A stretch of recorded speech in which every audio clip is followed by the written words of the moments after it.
Letran Lady Knights, wagi kontra sa Lyceum Lady Pirates sa NCAA Season 100 Beach Volleyball Tournament Women's Division. Silipin sa report.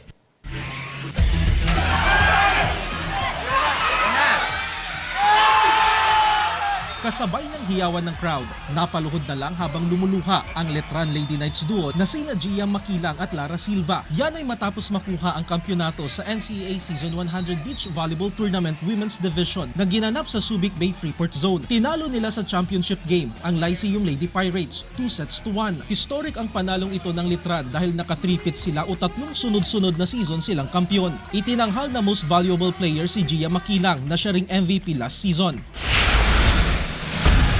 Sa men's division naman, bagong kampyon ang itinanghal.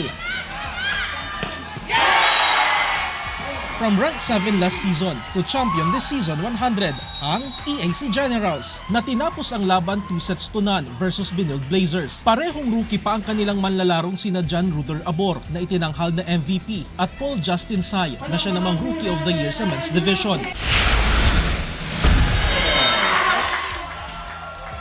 Sa Juniors Division, Arellano Braves ang nagwagi matapos talunin ang defending champion na EAC Brigaders 2-1. Nakaunang set ang tandem ng magkapatid na sina Aljan at James Apdia ng EAC bago nakadalawang sunod sina John Olsen Robles, John Lester Calura tandem ng Arellano. Ginawaran din ng MVP honor si Robles, Jarek Pasiliao.